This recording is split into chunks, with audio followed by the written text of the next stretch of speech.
Co jste na tom předzápasovém tréninku vypíchli tak, aby taktika zafungovala na zítřejší zápas? Musíme hlavně dodržovat ty své povinnosti, co máme, musíme pracovat hodně s tím vrcholem, bude to fyzicky náročný. Když si budeme všechno plnit, tak myslím, že to dopadne dobře. Co bude na Havlíčku Brod platit, protože přeci jenom historie, co se podíváme na zápasy, které se hrají ať už venku nebo doma, tak to byly atraktivní fotbalové zápasy, ale hlavně hodně fyzicky náročné. Musíte být fyzicky na tom ještě líp Havlíčku Brod přeběhat, nebo co na ní bude podle tebe platit?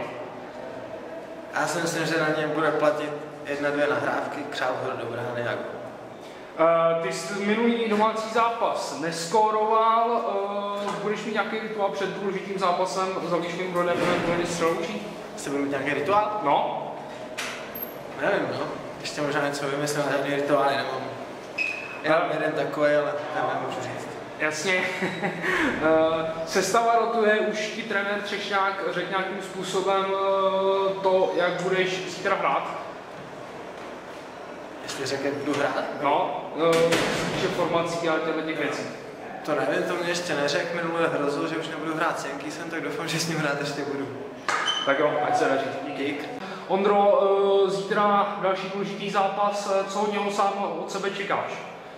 Tak já si myslím, že to bude velmi důležitý zápas, je to zápas o 6 bodů. Havlíčkův Brod je teďka před náma o 3 body, bude to velmi důležitý zápas, já doufám, že ho zvládneme a že se na ně bodově dotáhneme. Ty už jsi pamětník zápasů, i když jako divák vlastně zápasu s Havlíčkovým Brodem z dobách první ligy, potom nás vlastně vyřadil. Myslíš si, že budou hrát stejně tak jako v předchozích zápasech, nebo se to bude nějakým způsobem řešit? Já si myslím, že Havlíčkův Brod je teďka oslabený. Odešli nějaký hráči, Coufal odešel do Brna, Krajcík do Pardubic. Vrátil se jim brankář Tvrdý, který byl v Pardubicích. Myslím si, že to bude určitě kousavý soupeř, ale myslím si, že na ně máme a můžeme doma vyhrát za 3 body. Co na ně bude platit? Myslím si, že hlavně důležitý bude trefovat bránu, protože to je v tuhle sezónu kámen úrazu. A myslím si, že když budeme trefovat bránu a dodržovat trenérovi pokyny, takže vyhraje. Ty jsi měl z předchozího zápasu s Trutnovem 3 body na svém statistickém kontě. Budeš mít nějaký předzápasový rituál ohledně toho, aby si ty 3 body na ten zápas minimálně udržel nebo navýšil, nebo pojedeš nějakým standardním procesu, ono tam nějakým způsobem napadá? Tak pojedu asi v standardním procesu. Hlavně důležitý bude, abych trefoval tu bránu a to si myslím, že když půjde, takže zase bych ty 3 body mohl dát. My máme po tréninku, po válečním tréninku, dneska jsme pilovali, nebo vy jste hlavně pilovali hlavně klasické věci, které vám moc nejdou, což je zakončení, střelba, přesilovka. Budou to ty stěžejní body pro to, abyste zítra Havlíčkův Brod porazili?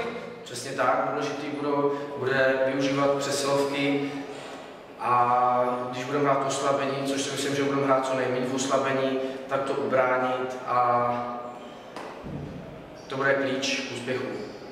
V neděli Orel Přelouč, jak se na to díváte?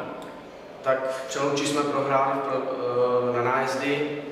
Myslím si, že to je hodně kousavý soupeř, hodně běhavý soupeř, ale já si myslím, že to není soupeř, který by byl na naše síly a myslím si, že bychom před domácím publikem mohli brát 3 body i proti Přelouči. Máme před sebou 2 důležité zápasy, když vlastně vyhrajete důležité zápasy do konce sezóny.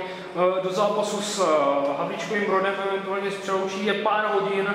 Co bys takhle posledních pár chvil před zápasy divákům vzkázal a na co bys je v rámci tohoto víkendového dvojkola pozval?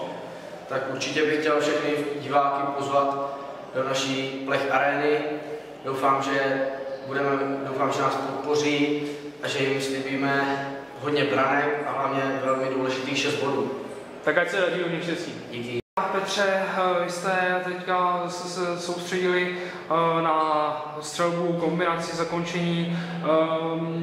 Byly to ty aspekty, které budete muset využít zítra a v neděli při dalších trojligových zápasech, nebo co podle tebe tam bude rozhodovat? No, já si myslím, že to, co trénujeme, je nezbytně nutné pro naši kombinaci. A zítra i v neděli budeme potřebovat určitě střelbu, slonění před brankářem, důraz a hlavně využívat přesilovky, protože jsou strašné, co teď můžu říct, ale Doufám, že zítra se podaří nějaká náhodná branka, která nám pomůže a bude to jedině dobrý. Já jsem byl kluku na taktický poradě v Čatně plus na tréninkové jednotce a vlastně řešilo se tam hlavně zdvojení plus zapojení hráčů do osobních soubojů. Bude to, co bude na běhavých Havlíčkům Brod platit?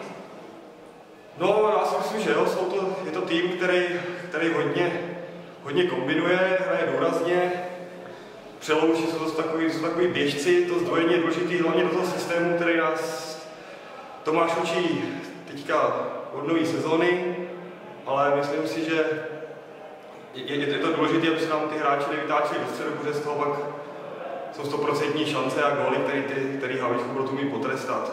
Závěrem do zápasu s Havlíčkovým Brodem nám zbývá pár hodin, vlastně i do neděle toho moc času nebude. My ten rozhovor budeme hnedka publikovat, nicméně na co bys na poslední chvíli fanoušky pozval, jak na sobotu na zápas s Havlíčkovým Brodem a v neděli na Přelouč. No tak určitě bych je pozval na dobrý zápasy, protože my už nemáme kam ustupovat a musíme jenom vyhrávat, jestli chceme postoupit do Národní ligy, takže vás budeme potřebovat, takže nám přijďte pomoct a my se vám o to budeme povděčit co nejlepším výkonem.